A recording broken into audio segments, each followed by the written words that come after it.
Good morning, everyone. Welcome to Not Church on Judging. This is August 9th, 2020.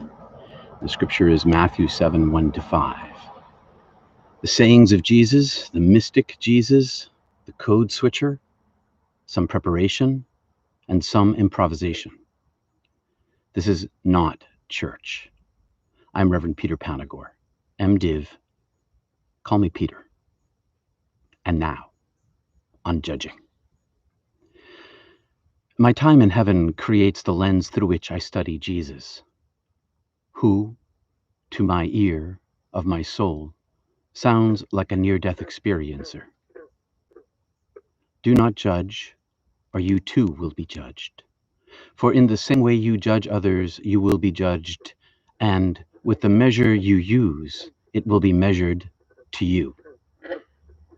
Good news written by the School of Matthew. Who judged me when I was dead and in heaven? I judged myself. Did God judge me? The Beloved provided the compassion and comparison.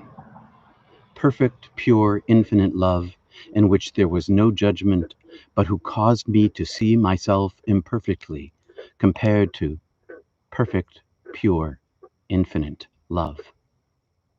I self-judged with the measure I had used in life to judge others. Do you remember the number from my second book? The multiple of the pain that I gave? 10,000 times greater was the pain I suffered when I experienced the pain when I was dead than when I was alive. The pain I had given to my friends and family and strangers. Turns out that the pain I gave away and the measure I gave away was the pain I kept inside myself and the measure by which I was measured. 10,000 times greater. Someone asked me, was I a bad man before I was 21 years old to suffer so much? No, I told him. The measure by which you judge others is the measure by which you self-judge. Seeing yourself as you are by the eye of heaven reveals all that you are. Nothing is hidden. Who can hide in secret places so that I cannot see them? Asks the Beloved. Do I not fill heaven and the universe? Declares Isness, the Creator, in Jeremiah. The I, capital E, the all-perceiving, capital A, capital P, the everywhere present, the all-knowing, perceives all the secret places inside you, inside me. My life 2.0, after my first NDE, left me knowing not only that the knower knows me, it left me knowing that nothing is hidden. I wasn't that bad of a man. The judge, capital J, simply showed me myself as I was and let me self-judge myself and see myself as God sees me. All the while, the voice, capital T, capital V, outside me was that which was inside me, saying telepathically and non-linguistically, with the fullness of the message communicated to me all at once as a flow of a river of life, in which I was drowning at first. But then, as I heard, I love you, my prodigal child. I have known you since I spoke you into being as a photon of creation. I forgive you. I love you. Now, before, and always. Experience the fullness of my love for you. Heal. Be whole. See yourself as I know you. Light from light. The river of life lifted me from my self-judgment, from measure for the measure to the height of oneness, from the measure of which I measured myself to the height of oneness without measure, the unmeasured one, the love and the beauty incomparable, inexpressible. The judgment I received in heaven was equal to the judgment I gave on earth, an equality of measurement. In every mischoice in life, I gave myself the measure. The measure became mine. Every bit I gave away. Every judgment I made of myself. The simple answer is, don't measure. Don't judge. How do we not judge? How not to measure? I know I measure. I know I judge. God knows I do. Imagine coming back and living daily with that knowledge. Waiting for the Harley.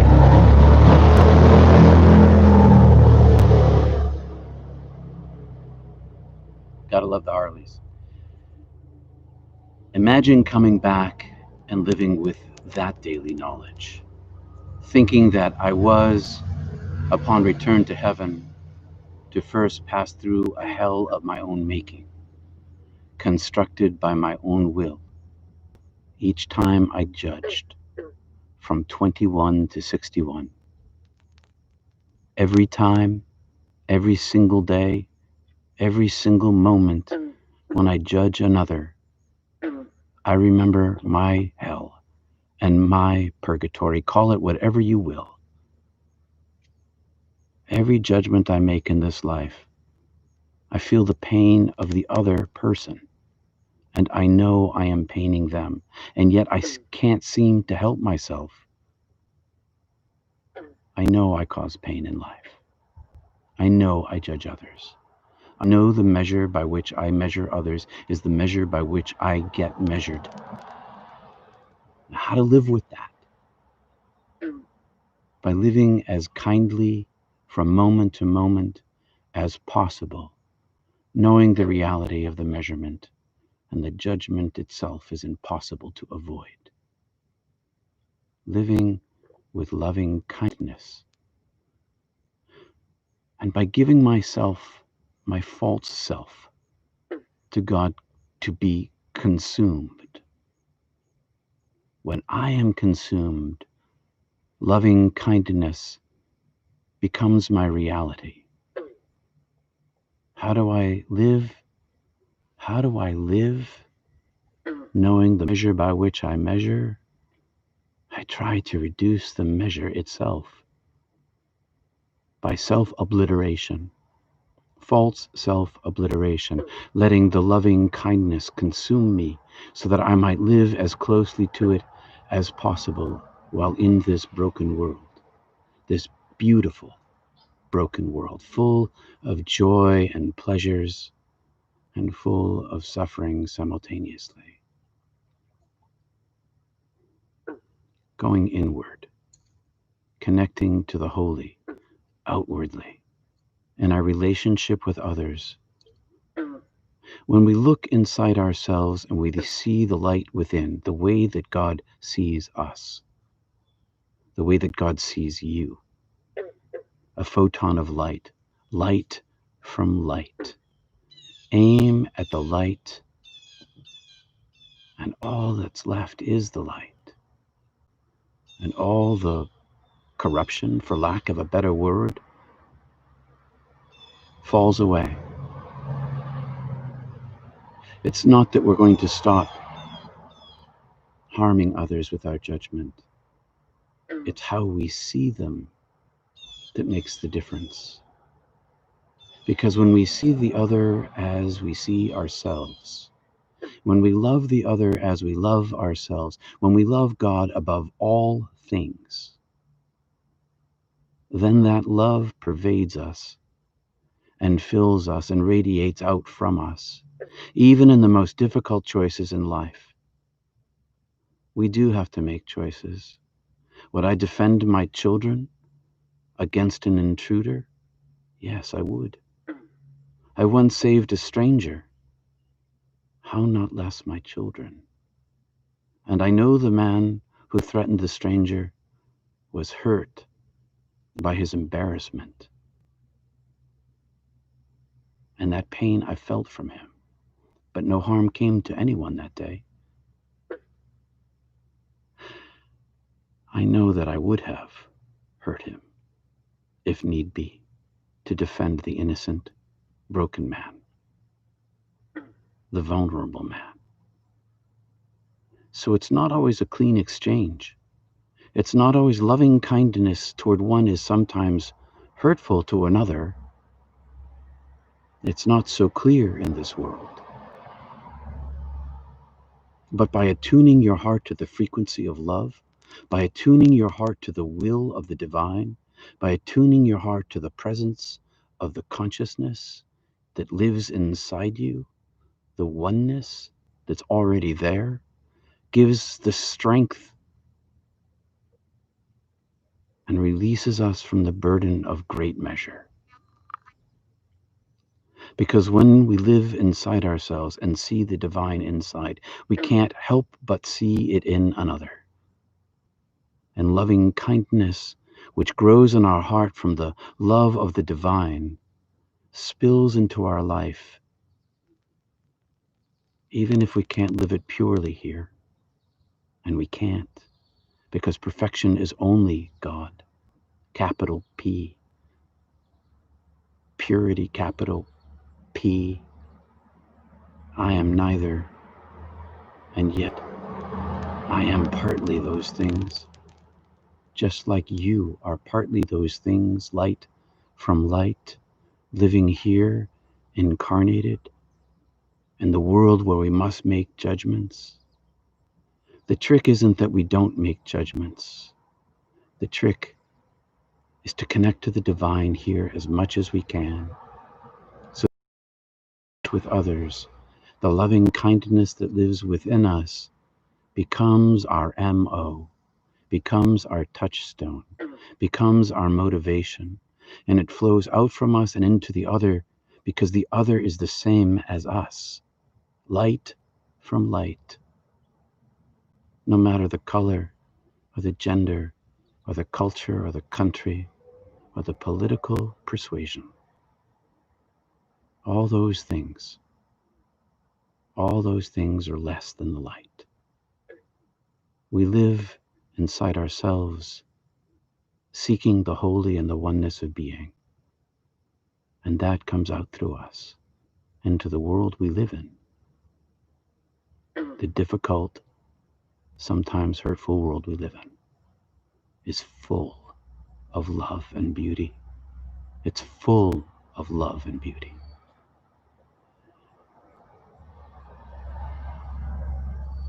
I self-judged in heaven, and I was forgiven after I died. My salvation came after I died, when I saw God face to face, metaphorically speaking. I choose to live my life now, these 40 years, from 21 to 61, trying to live in loving kindness, trying to strip the false self from its throne inside my brain.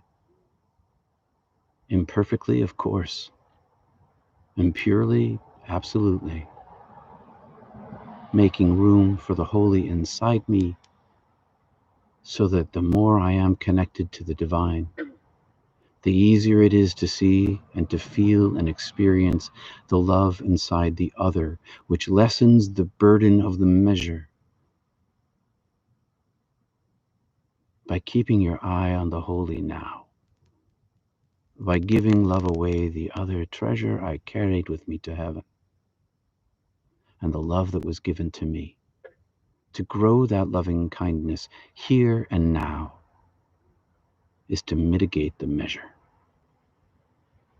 Mitigate your measure by living consciously, knowing that God is always here, always now, remembering the presence of God, remembering the presence of God.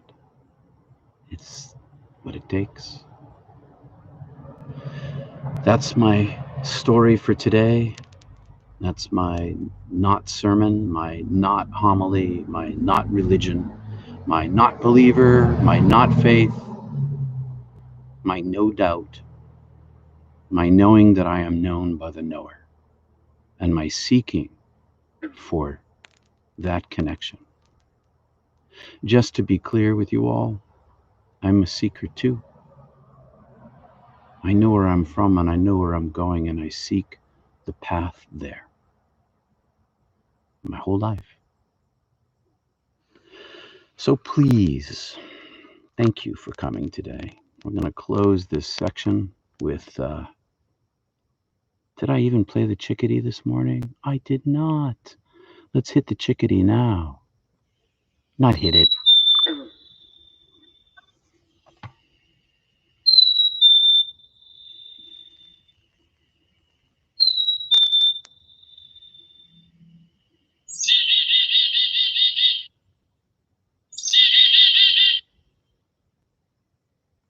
It's like a song of praise.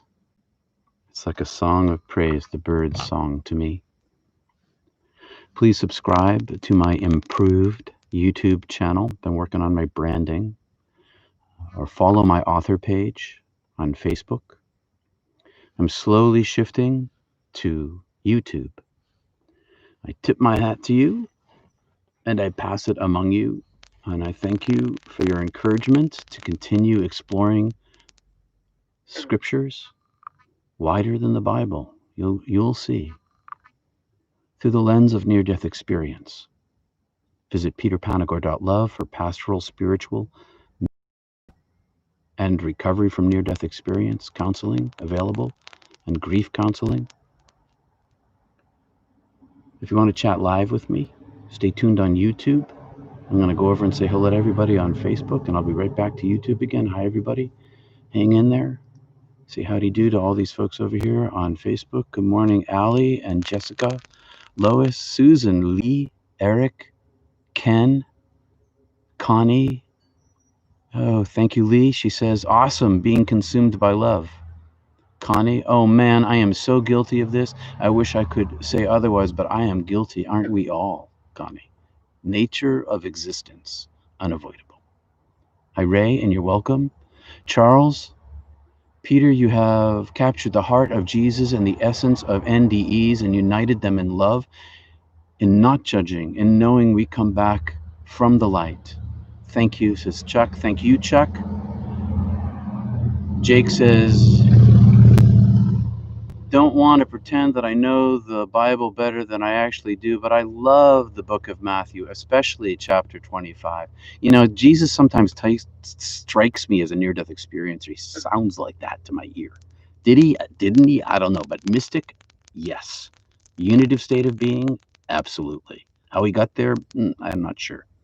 Well, we could talk about the incarnation and the stories in John and Luke, but that's for another day. I should say those mystical, mythical stories of the birth narrative. Lois, the lines in your book about the pain that we feel 10,000 times more than we cause others had me. I have caused so much pain, but reading that, I know I will be forgiven after I feel what I have done. My prayer too, Lois. It's my prayer too. And I know that it's true because it happened to me. And I trust because God told me it would be so. Beautiful, says Allie. Thank you. And I'm going to leave you guys up, I guess, over there. And what will I do? I guess I'll say farewell and I'll end the Facebook Live. And if you want to join us over here in conversation, we're live on YouTube. So my friends, peace and love to you on Facebook. I'll see you on YouTube. I'll be back on Facebook next week. Peace and love. Peace, love. Whoop, there we go. Shaka, love. Okay, back to YouTube. Hey, you everybody. Let's see what we got going on here. Kenson, the other Portland. I live north of the other Portland, on the eastern side of the USA. Hello from Bloomington, Indiana. That's Sam, Christina in St. Petersburg, Florida. Russell in the UK. Lisa from Waco, Texas. Colleen saying morning. Rich, good morning. Hello, Sue. Good morning. Sue lives in Philadelphia. Sheila's in North Carolina. Self Luminosity in Nantucket. Nice. I've got friends in Nantucket. Nice. Laura B. Hello from Switzerland. Big Zeus. Much love. Bless up. Same to you, brother or sister. I guess brother. Yes. Sorry, brother. Shane. I couldn't see the picture. Not, Shane from Vegas. Lovin' from Vegas. Rich Hall. I can picture my coming life review now. A trailer length montage of the few good things I did, followed by a full length feature film like review of the not so good. Yeah, that's the long 21 years and I went through this thing. 40 years. I think I got it coming. But, the Lord God, Lord, that's such a patriarchal language. I'm still working on readjusting my language. So anyway, the divine, the voice said to me, I promise you can come back here to the state of the oneness of being, which means I go through, maybe I get to bypass this time. But if I go through a hell of my own making, my own purgatory, the fire of purgative love will make me whole again. And I'll flow with the living waters and the river of life inside me, the totality of being that my capacity is capable of carrying. Let's see, where were we? Moonman 55, good morning from Rochester, New York. Hey, Thas, I know you live in South Africa. Moonman, being judged by the measure by which we judge others, we all have our own dirt. Yeah, we do. I got sacks of it on my back. You can't see it because I'm wearing a clean shirt. They're invisible to human eyes, but not to the divine eye because there's no hidden spots. Karen Elise, sister down the coast, a piece from me in Maine. Peace to you, or should I say up the coast if you're sailing. Eve, good morning. Thank you for your revelations from your near-death experience in Saskatchewan, Canada. Shane, I love my environment change when I choose love and joy. Words of wisdom. You change your environment when you choose love and joy. Totally true. Cindy G. Oh, I made it. So California here. I loved when you see the divine within yourself and you can't help but see it in others. I posted that on Facebook. Thank you. Yeah, it's a natural outflow, a natural outgrowth, a natural outflow of the connectedness of God and the divine inside. When you see the light inside yourself, you can't help but see the light inside others because the light sees itself. The light sees itself. The isness is itself everywhere all the time. If you experience the isness within yourself, you can't help but experience it in others. The measure to which you experience it inside yourself is the measure by which you experience it in others, unless the Holy pops you open and raises you up and gives you this divine mystical experience that overloads you for a period of time. And then you come back to yourself again. Well, God has grace to do that. Then we're back in the measure by measure world again, once the mystical experience is ended. It leaves a mark, though. It never goes away. Angel Troll 1, hi from Tromsø in North Norway. Hello. Brandy, hello. Shane, I seek with you. Me too, Shane. Valerie S. Christina, I realize my mood is determined by judgment. I judge food, exercise, sleep, my to-do list.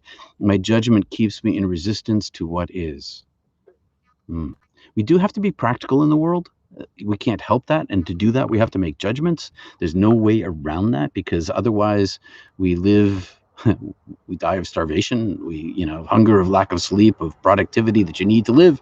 But yes, absolutely, we live in judgment, and our judgments keep us constrained and keeps me in resistance, she says, of what is. Yes, so the inner world, involution, seeking within. it permeates everything around you, even all the judgments we have to make in our practical lives. Colleen, thanks. This one was great. Probably what I needed today. Peace to you. Thank you. Christina, me too, Colleen. Moonman 55. My knowing my creator knows me. Love it. I can say the same. Moonman 55. When you know that you're known by the lover, you know that you're loved by divine. And it shifts everything. And that's what the journey's all about. That's what the journey's all about. Oh, where was I?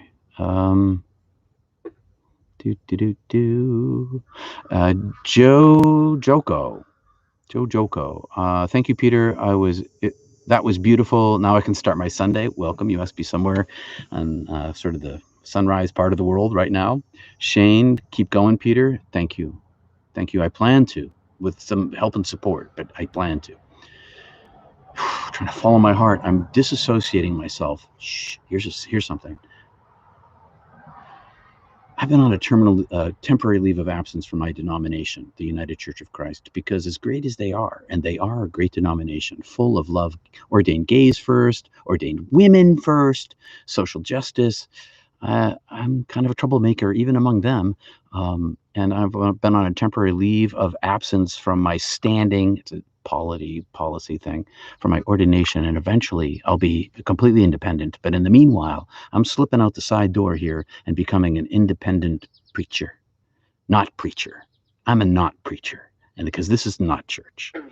Anyway, where was I? Let's keep going, Peter. Yeah, I'm trying to. Colleen, yeah, I think that happens, right? Christine, Tass is heart beating. Vicky, thank you. You're welcome, Vicky. Self-luminosity, thank you. Blessings to all. Blessings to you too. Self-luminosity. Brother Ed, my brother Ed, not who's there, not the real me. Brother Ed's a near-death experiencer multiple times over and understands from the other side, as anyone who's been on the other side, either through a mystical experience here on Earth or a mystical experience of a near-death experience.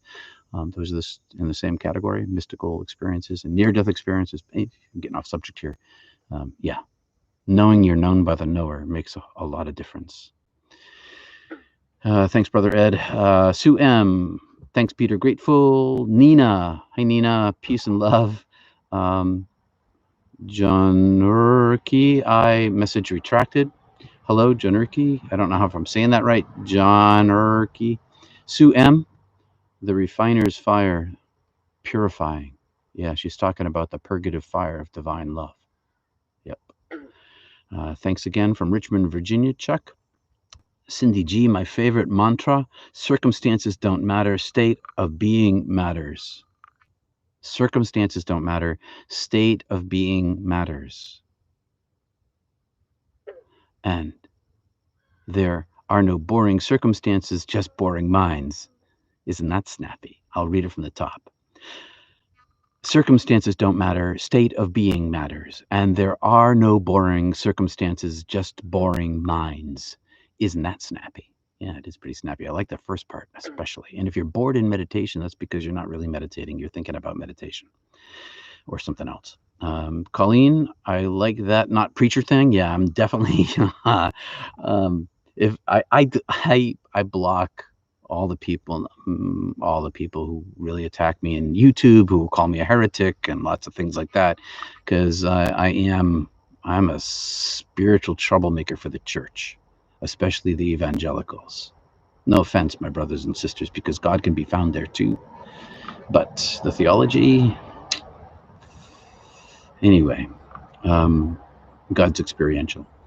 Colleen, I like that not preacher thing. Ken Root, it's all about vibrational alignment with spirit, not rules. Right. It is all about vibrational alignment with spirit, not rules. It is. Ken's a near-death experiencer. It's all about vibrational alignment, and that's where you go in to go out. Because when you align your interior vibration with the vibration of the holy, in the Pantajali Sutras, they talk about the Om, which is a verbalization because it has to have a vowel of the they call it the vibration of the universe, the vibration of being, the vibration of the divine, the holy divine. Sometimes when I meditate, I get the hum in my throat, kind of breathe, as I breathe out, I get Now, that's a verbalization in my incarnation. The thing itself, it's the alignment of the incomparable, inconceivable frequency, capital F, of the divine holy. When we align to that frequency, the will of God, the Christians call it, our will aligns and we become connected to spirit. And then we see inside, above, between, behind, beneath, within, among, as Jesus said. Brother Ed checking in, not checking out, from Duncan, Texahoma, Oklahoma. Texahoma, that must be down on the border of Texas, some blending of Texas and Oklahoma, but inside Oklahoma, USA. Karen Elise, go Peter, go, you're shining. Well, the shine's not mine, thanks. The shine's not mine. The shine is yours. It's God's. It's the light. It's inside all of us all the time. The light of the divine can grow inside you and give you the luminosity of awakening you seek. Because God is beloved, and God knows you and loves you as you are, as your photon of the light, that superpositioned wave and particle, that part of the holy that you truly are inside. You are the beloved. You are the beloved. Vicky, yes, keep going, please. Vicky, doing my best. Everyone's encouragement and support really helps. I tip my hat and I pass it among you because I'm unemployed and this is what I'm trying to start here. And your help is making this happen. I've always only ever worked for God, even when I worked inside the churches. It used to make me the troublemaker because while they paid the bills and wrote my check, my alignment was always to the above in the context of loving kindness in the community of people. I'm hoping we form a community of people of light, loosely affiliated. I don't even know what that means. I'm not even concerned because what I'm concerned about is the community of light that's shared. The light itself creates the community among us. And I think that was a Harley again. And I think that the spiritual awakening of the globe is actually happening and driven by medical science. You've heard me say this. Medical science is opening the hearts through resurrection, resuscitation, they call it, of the human being in near-death experience, creating these channels of opening light all over the world, trans-religiously, trans-globally, and bringing all this light into the world that is not story-based. It's not faith-based, it's not belief-based, it's divine light-based. And that divine light is available inside every single human being, and that's what the community is made of. It's made of us being the beings of light ourselves. And so as Not Church begins to grow, as begins to form community around it, it's not the thing itself. Just like I am never the thing itself. It's always the light we point to, because the light speaks for itself. It teaches for itself. It's present for itself, and it binds us together in what the Christians and the epistles call koinonia, the holy community of the oneness of being, is how I think of it. Back to Sue M. Judging creates my opinions. I'm asking, is it truth? For me right now, only stating what I see or what I have, experience, not opinion, working. Yeah, keep to the experience of the divine and keep seeking the oneness. We can't not live in the world of judging. That's where we are. It's the measure by which we measure others is the measure by which we are measured. It's not that we make necessary practical judgments in our lives. It's how we measure the other person as less than and deserving of whatever we give them. When in actuality, they are more than. They are more than, because when we say namaste at the end of a yoga class, the light in me sees the light in you. That's to whom I bow, the light in you. Janurki, I am. My imagination, when listening to how you describe, has progressed, or rather, at least changed as I have listened to several times, but I still can't comprehend how you can say it all happened at once. Well, there's this thing in physics that they're talking about now, in cosmology, and they call it block time. As it's a thought experiment among astrophysicists who are talking about all time existing at the same time and not in like a linear form, like. Well, that's one way of talking about it. The other way of talking about it is when you're in meditation and your breath falls away and you're observing, pardon me, when your prayer mantra falls away and you're observing your breath, and from there your breath falls away and you enter into the stillness of space, of the peace of space. In that nowness is a taste of timelessness. I guess the only way you're really ever going to understand it is to, no, I don't guess that. I know for truth. The only way to understand it is not intellectually or reading about it in books or even having the physicists explain it to us. It's through divine experience. It's available to every single one of us. And get the gifts that we need, not the ones we want. We get the gifts we need and not the ones we want. Connie, I agree. Something is happening to the world through these near-death experiences. Spiritually, there's an awakening happening. There's definitely an awakening happening. And it's different than was expected. And it's been going on for quite a while, 50 years. And it's we're only now getting connected. And we can because of social media.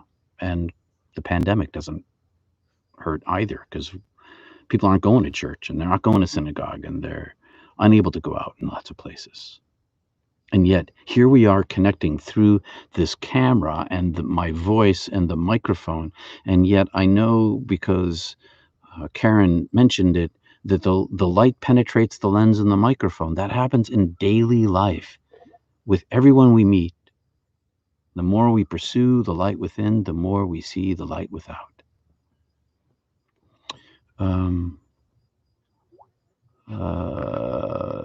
Chanurki, that you became everything and no thing. Yeah.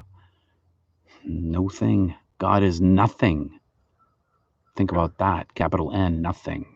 I am no thing. Everything I am. What do they say? Again, in the Panagore sutras, what's the unmanifested? I became unmanifested, and here I am manifested. I am in the manifested, and there I was unmanifested, is one way to think about it. But I would say that there was a differentiation between the unmanifested one with a capital U and my being unmanifested in matter. There was no matter there. There were no muons or oh god, I can see the word in my head. Can't think of it. It's another word in physics for super tiny subparticles. Muons is close enough. No things, no breath, no brain, no body, no eyes, and yet I was my total consciousness. I was the totality of myself, created, made, called into being, named, but so different from here. So freeing, so liberating, so whole and healed. Please, one day talk to us about the divine and humor. I think Jesus was funny. I nearly talked about that today. There's actually a way to tie that in today. Maybe I'll do that.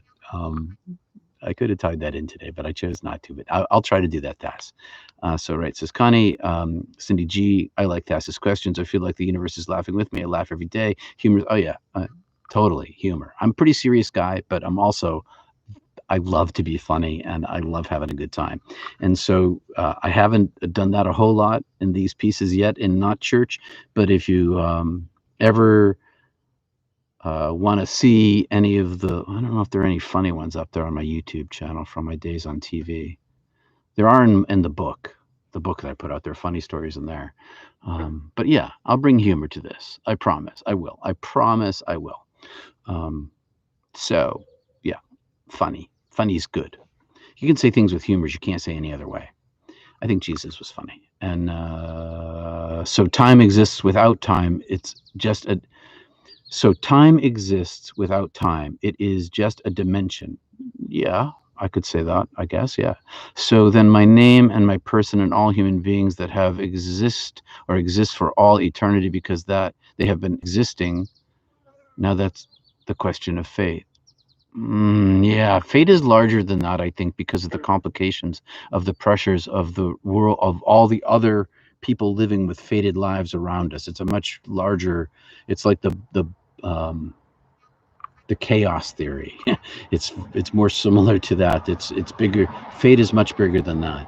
But in terms of the existence of all beings who have ever lived, yeah, yeah, there's no death. Not the chipmunk on my. I have a chipmunk on my desk right now. I'd show him to you, but he's run away if I turn the camera. Um, Even the light inside the chipmunk on my desk is eternal in nature. All souls are eternal in nature, everlasting from everlasting, light from light. But my personality of Peter, I shucked that baby as soon as I died. The fact that I came back having seen my parents suffering was because I could feel their pain. But the Peterness, my Peterness, no. I'll shuck that as soon as I can, because that's not who I am. Who I am is the name the Creator called me into being with. That's my true nature, my higher self, as some say. Um, I will never forget how I felt in my near-death experiences, Connie. The feeling when I was given back knowledge of the universe indestructible. Yeah, exactly. Never forget. Marked in your soul. Even though dimmed here because of the veil that we live underneath, marked in your soul and powerful in your life. The most powerful thing in your life. It's true with most near-death experiencers, everyone I've ever met. The most powerful thing in our lives. Vicky, yes, would love to see your funny side. Okie dokie, I will. I promise. Um, Brother Ed, by not being able to go without, we are challenged to go within, where we may feel, see, and know the holy music of our higher power, peace. Music, that cosmic sound, the choir of angels, the cosmic music people talk about, frequency, frequency, frequency. Connie, yes, laughing at yourself is good, yeah. Okay, I get it, guys. I'm coming up with that humor, I promise. Do you think you were, Sheila, do you think you were fated to have a near-death experience while climbing the mountain? See, that's a crazy thing that I've wondered about my whole life. How can all-knowing not know that I was going to make that choice and yet offer me the choice? I think because the fate thing is very much more complicated. I think there's a lot more probability in the choices that we make. And the holy knower of all, the eternal nature in whom all possibilities and probabilities exist, knew that I may have chosen that path, and knew that I would choose that path, and knew that I might not choose that path all at once, and allowed me to make the choice and change the timeline of my family and the way they experience the world, and create kids and grandchild, all of whom have their own timelines now and would not had I stayed dead. Crazy to think about for me. Was I fated? I can say this about fated. I was fated to die that day. I wasn't fated to choose life after, but it was always a probability. In my next book, I'm going to be talking about the visions I had the year before that showed me the truth of what would happen, that I've spoken of rarely in public and took me years to understand, and only after my near-death experience did they make sense. I knew something was coming. I love you, says Ursa Minor. Ursa Minor. If you're my friend, Ursa Minor, Even if you're not. I love you too, Ursa Minor. But if you're my friend Ursa Minor, who I saw walking the other day, love you right back. And Ursa Minor, if you're not that Ursa Minor, then hello, and I love you right back too. Um, so we were created or called into being the soul that contains us? Yes. Yes. Light from light. Same substance, but limited in nature and reduced. At least that's what I saw. Sue M., the divine has been humorous with me. The divine is in all of us, uh, through all. Yeah. God's funny. Okay. Yeah, it's for sure. Connie, I thought you were meant to have it. The universe knew you were. Well, certainly it was a probability. It felt like a choice to me. I had agency, they say. But maybe it was fated. Maybe that's above my level of knowing here. And I'm content with not knowing the answer to lots of questions. Because I know when I was dead, I knew every answer. And so I can wait and just keep following and doing my thing for the one who is no thing. Cindy G, hey, did you hear the one about the new restaurant on the moon? Great food, no atmosphere. Yeah. Cindy G, if you all laugh, we would. If you all laugh, we are just elevated the collective here, right? Yeah. Yeah. I'm not very good at jokes, though. I don't tell jokes very well. You did, and I love that joke. I'm not very good at it. No, that's not my way of doing it, I guess. Kind of contextual humor is what I do, and I can construct something funny. I will. I I'll tell you. Sometime I'll tell you a story of what I did in church with a chainsaw and a clown nose, or my stilts in church, or my bicycle in church, down the steps. Anna Maria, thanks, Peter. I feel that compassion and patience is needed towards us human beings. We're children learning on the path. Oh, yeah. God is compassion with a capital C and patience with a capital P. And I got to go in a couple minutes because I've got Mystic Tea Salon coming up soon. And if you're interested in that, please subscribe to our email each week and you'll get the link for that. Trying to wrap my head around free will and there are no coincidences. Oh, Vicky. It's such a big thing. I've been trying to express what I see my whole life. It's so complicated. Here, over the other side, it's totally simple. But here, wow. I meant, you say your soul, which you say you were called into being. Yes, my soul was called into being. It's in my book. So there was a beginning of all of our being, whatever that means. Yeah, I had a moment of creation, eons and eons and eons and eons, and again and again and again and again. That word, eons ago. I was and right now because timelessness. So, but yes, I was created. I can't speak for anyone else. Okay, I can only tell you what happened to me and what I see in others. I know I was a created being of light. I see light in the core of other human beings. It's as accurate as I can make it. Um, have a blessed and wonderful week. It's my best joke, says Cindy G. It's a good joke. We could bring that up to because we're gonna have a moon base, right? And we're gonna have a Mars base, so you'll be able to talk about Mars that way too. You won't be able to talk about Venus that way because their lack of atmosphere means we all burn up. Mercury's the same way. What does it mean when you say capital in front of each word? Okay, that's a good question. Before we go, so I try to, in my language, use an old writing style. There's an old writing style that whenever the holy is mentioned, and there's a writing style within mysticism, whenever the holy is mentioned, you get a capital C. I realize that's in sign language; it's both uppercase and lowercase. Okay, but and you get a capital C, and so I differentiate. And there's a reason why I do this because of non-being and nothingness and metaphor and goodness. So if I say, for instance, I say my glass is good. It's a good glass. It is a good glass. It's handmade by my friend Wendy and Harry in Vermont. Um, it's good glass, but how can I use the word good for God who is infinite? I'm using the word good for something that's made in the physical world, that's manifested, made of material. How can that equate to the holy divine? How can God be good and this be good? Where's the equality in that? There's no equality in the goodness. the goodness of the glass and the goodness of God. And so I differentiate between the two by giving one a capital letter, an uppercase G for goodness, and a lowercase g for here. I do that through my writing. I've done that for decades. That's a very good question. And I got to go. I really got to go. No one is special. No, you're right. No one is special. Everyone's beloved. Equally so. But yeah, no one is special to God. Everyone is special to God. Paradox. Can't help it. That's the way God is. At least that's what I saw on the other side.